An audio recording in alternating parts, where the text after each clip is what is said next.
السلام علیکم ورحمۃ اللہ۔ آج کی اس ویڈیو میں آپ کے لیے ایسے 4 قانون لایا ہوں جس سے تمام پورا قرآن مجید آسانی کے ساتھ آپ سیکھ سکتے ہیں۔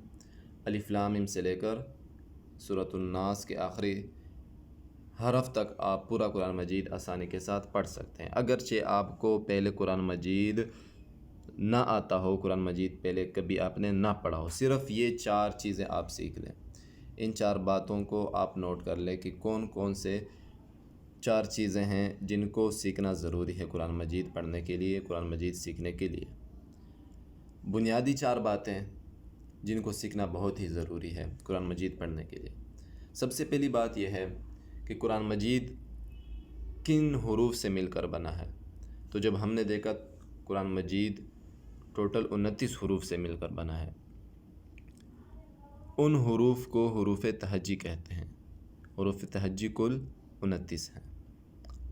اب ان حروف کو پہچاننا ہے کہ الف کیا ہے، با کیا ہے، تا کیا ہے، ثا کون سی ہے، اس کے کتنے نقطے ہیں، سین کیا ہے، شین کیا ہے، اوپر نقطے ہیں، نیچے نقطے ہیں، اس کی ہمیں پہچان ہو جائے۔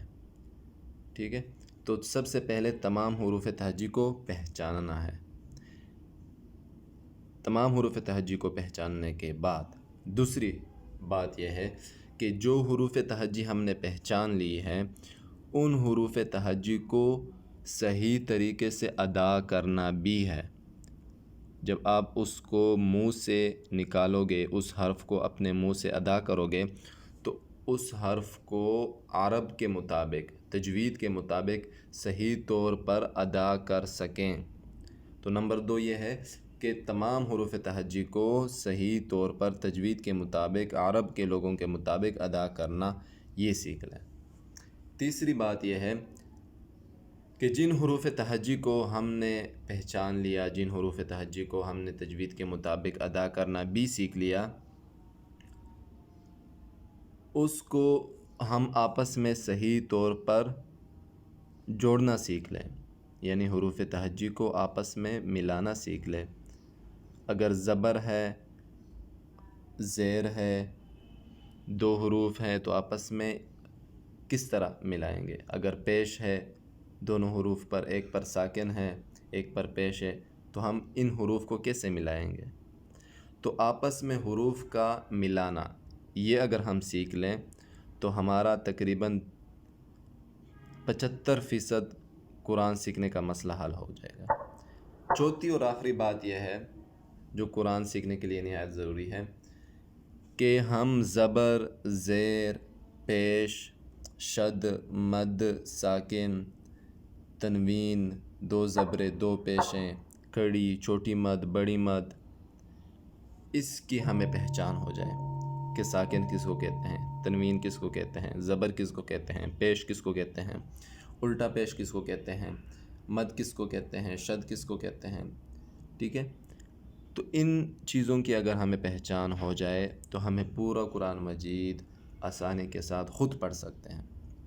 تو میں نے 4 باتیں بتائی ہیں۔ نمبر 1 تمام حروف تہجی کو پہچاننا، نمبر 2 حروف تہجی کو تجوید کے مطابق ادا کرنا، نمبر 3 حروف کا آپس میں جوڑنا، نمبر 4 زبر، زیر، پیش، شد، مد، ساکن، تنوین وغیرہ کی پہچان ہونا۔ اگر یہ 4 باتیں آپ کو آ جائیں تو پورا قرآن مجید آپ خود پڑھ سکتے ہیں۔ اب حروف تہجی کو پہچاننا کیسے ہیں؟ اگر نمبر 2 حروف تہجی کو تجوید کے مطابق کیسے ادا کرنا ہے، نمبر 3 حروف کا آپس میں جوڑنا کیسے ہے، زبر، زیر، پیش، شد، مد، ساکن کون سا ہے، اس کی پہچان کیسے کریں، تو یہ میں آپ کو آگے بتاؤں گا۔ لہٰذا آپ صرف ان 4 چیزوں پر فوکس کریں۔ اگر ان 4 چیزوں کو آپ نے سیکھ لیا تو پورا قرآن مجید آپ کو آسانی کے ساتھ آ جائے گا، آپ خود پڑھ سکیں گے۔ آج کے لیے یہ کافی ہے، پھر آگے ملتے ہیں۔ السلام علیکم ورحمۃ اللہ۔